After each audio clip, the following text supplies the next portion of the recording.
Paulus mengaku mendapat wahyu dari Yesus, itu hak dia, kita hormatin. Ya. Tapi yang harus kita lihat kan ajarannya sama nggak dengan Yesus gitu maksudnya. Beda. Nah, kalau beda, berarti kan pengikut Yesus atau pengikut Paulus gitu. Pengikut Paulus. Bismillahirrahmanirrahim. Hanya diajarkan Gini, itu. posisi saya begini. Posisi saya dalam memandang Kristen begini, Rom. Jadi kalau Kristen punya tradisi dalam hal menganggap Yesus sebagai Tuhan, itu haknya Kristen. Oke.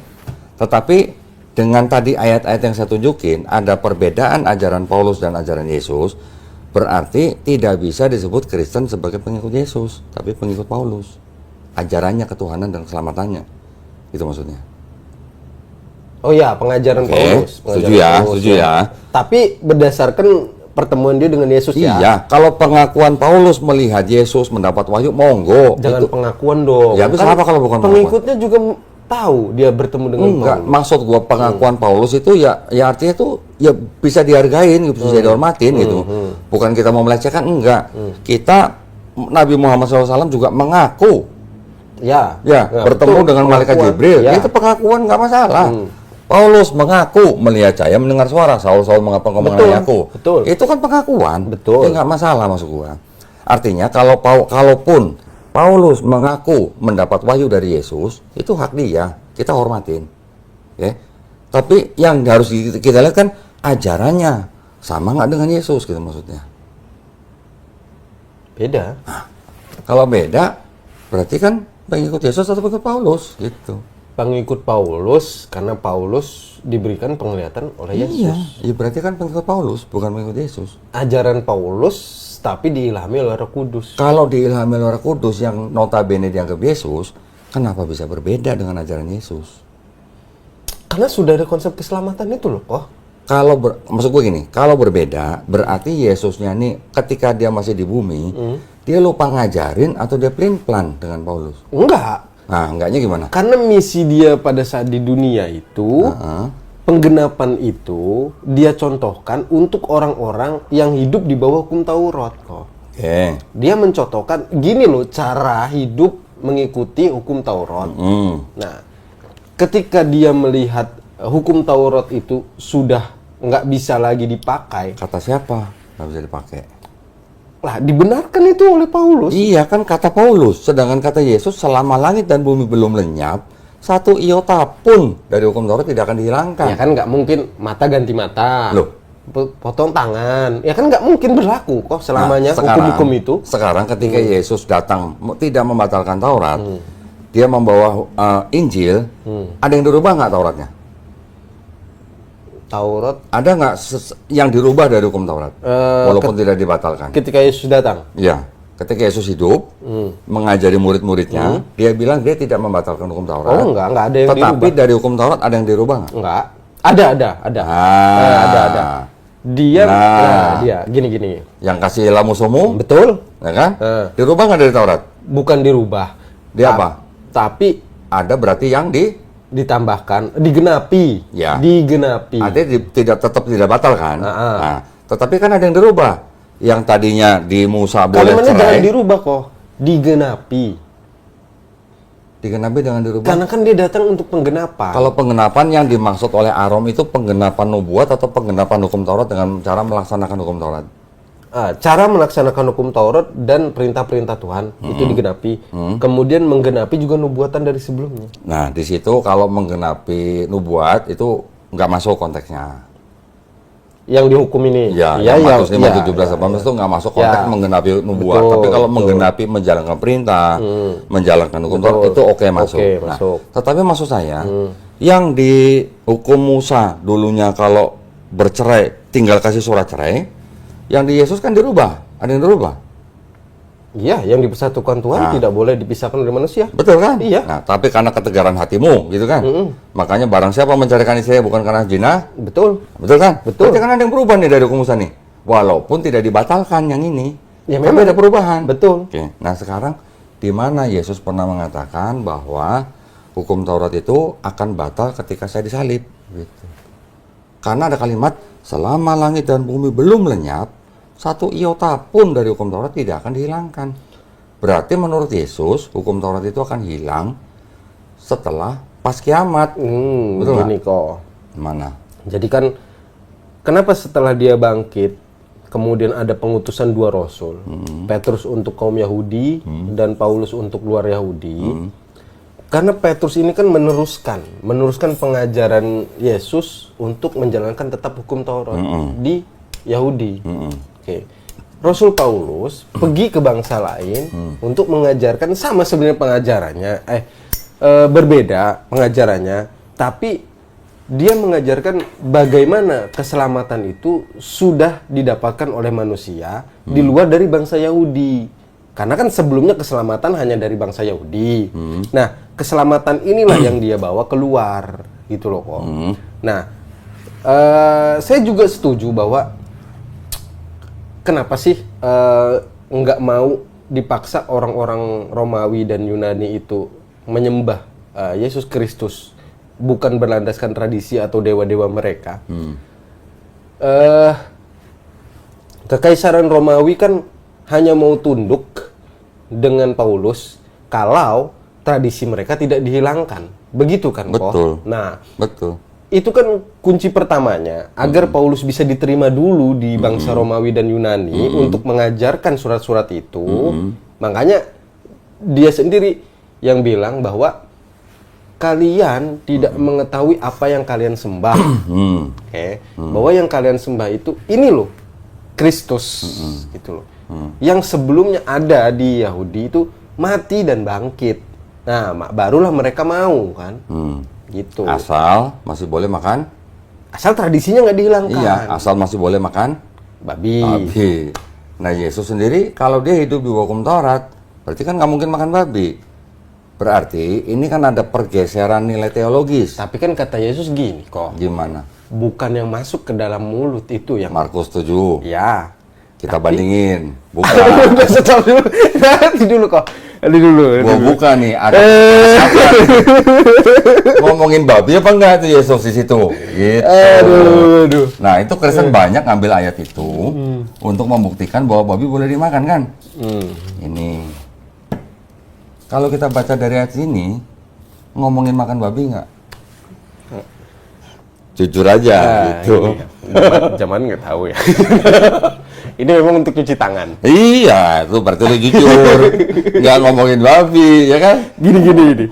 Tapi gini, ini kan coba kita buat konteksnya itu untuk penilaian keseluruhan manusia melihat ayat ini ya. Satu data ini. Ya. Kalau dibilang bukan yang masuk ke dalam mulut yang menajiskan, melainkan yang keluar dari mulut yang menajiskan. Berarti kan tidak membatalkan apapun itu yang masuk ke dalam mulut sih. Enggak dong. Sebenarnya. Enggak dong. Enggak, ini perspektif pembacaan di satu ayat ini aja gitu loh. Jangan ngeliat konteksnya dulu lah. Oke. Tapi kan kalau Kristen kan nggak boleh lepas dari konteks. Bukan. Nanti kalau gua ngomong di luar konteks lu bilang balik konteks dong gitu. Nah, kan jadi dilema buat Kristen. Bolak-balik, sebentar di konteks, sebentar di luar konteks gitu. Ya kan? Oke, mungkin Sekarang gue tunjukin. Ini ada perubahan apa nih, Rom? Ini kita jujur-jujuran aja.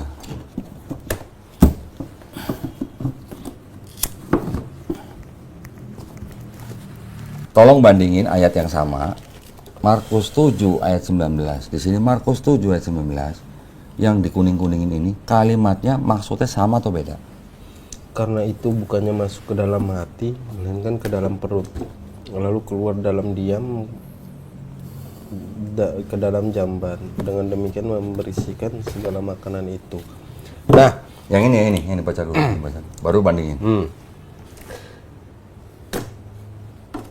Karena bukan masuk ke dalam hati tetapi ke dalam perutnya, lalu dibuang di jamban. Dengan demikian ia menyatakan semua makanan halal. Sama aja sebenarnya kok. Sama. Samanya gimana? Sama gini ya. Jadi yang dimaksud yang di sini, ini yang berapa lagi Tahun sih? 58, LAI juga. Gue banyak tahu Alkitab banyak ini jadi Alkitab gua lebih banyak dari pendeta malah sebenarnya. Karena itu bukannya masuk ke dalam hati, Oke, melainkan yang ke itu dalam sama, perut. yang itu sama. Tapi kalimat yang kedua. Lalu keluar ke dalam jamban, dengan demikianlah membersihkan segala makanan itu. Tanda tanya bukan? Tanda tanya. Tanda tanya. Sini ada tanda tanya nggak? Nah, ini kan ini sebenarnya penegasan kok. Oke. Kalau yang di sini penegasan. Dengan demikian ia menyatakan semua makanan halal. Nah, pertanyaan. Nah, pertanyaan. Buat orang Yahudi atau buat orang Israel, babi itu makanan bukan? Babi makanan. Dari Hong Kong, Imamat 11:7 bilang apa? Betul. Gini loh. Karena mereka menjalankan hukum dan ketetapan perintah Tuhan di Taurat, Iya. mereka nggak mau makan itu. Iya, berarti babi makanan bukan buat mereka. Kalau udah jelas Imamat 11:7 babi itu haram.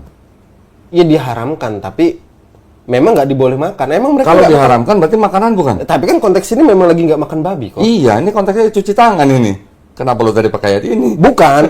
Berdasarkan ayat ini, semua makanan halal. Berarti kan di luar nggak tahu Semua mereka. makanan. Berarti kalau buat orang Yahudi, babi makanan bukan? Ya makanan. Lah kalau diharamkan masa makanan?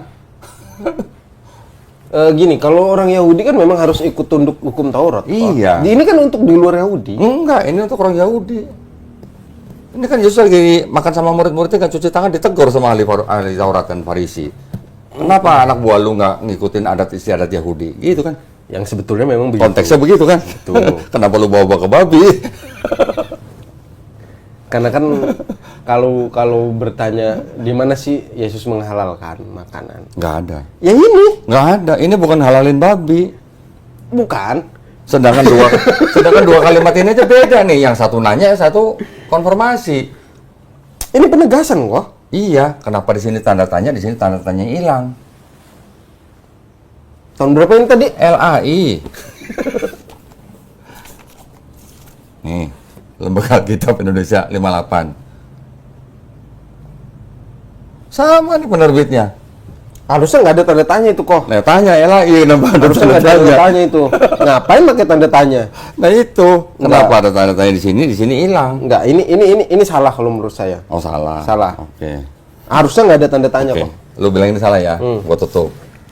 Sekarang gua tanya yang ini. Yang salah yang mana? Itu tahun Yang 2023. Oh, iya, iya. Yang tadi nih. Oke, sekarang lu buka lagi nih. Satu Samuel, Satu Tawari. kok nggak kayak yang tadi? Kalau yang ini karena dari 74 ke 2023 dia tetap sama, nggak ada tanda tanyanya. Ya udah berarti itu yang salah berarti. Berarti ini kan? salah. Heeh. Oke, berarti LAI yang salah ya? Ya LAI memang salah Oh, kok. oke, LAI Dia kan salah. mengakui banyak kesalahan dalam Oke. penerjemahan. Oke, sekarang buka lagi Satu Tawari. Dua Tawari, 22 ayat 2. Dua Tawari, 22 ayat 2. Dua Tawarik. Iya, Dua Tawari, 22 ayat 2. Ahazia berumur 42 tahun. Pada waktu ia menjadi raja dan setahun namanya ia memerintah di Yerusalem. Nama ibunya ialah Atalia, cucu Omri. Coba yang ini berapa tahun? Ahazia berumur 22 tahun. Yang ini berapa tadi? 42 tahun. Yang salah yang mana?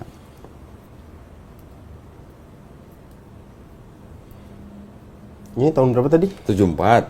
Ini 74. Ini 2023. Tadi lu bilang yang salah itu. Yang ini benar. Sekarang kalau begini yang salah yang mana? Ini nggak masalah sih sebenarnya kalau masalah. beda umur doang. Oke. Jadi ini bukan ilham Roh Kudus ya. Kalau begini ya. Kan tadi lu bilang yang tertulis di Alkitab ilham Roh Kan Kudus. sebenarnya kesalahan penerjemahan kan memang diakui LAI kan. Berarti bukan ilham Roh Kudus ya. Kalau ayat-ayat yang begini ya nggak masalah buat kita. Oh. Iya berarti bukan ilham Roh Kudus berarti kalau begitu kan. Iya, LAI mana diilhami Roh Kudus? Tadi kan nerjemahin. tadi kalau bilang yang tertulis di Alkitab kan ilham Roh Kudus. Bukan, yang menulis, yang asli menulis itu Oke. diilhami. Tapi kalau yang nerjemahin mana Oke. diilhami? Kalau begitu yang asli 42 tahun atau 22 tahun? Yang menulis. Di mana? Kalau begitu yang nulis teks aslinya 42 tahun atau 22 tahun?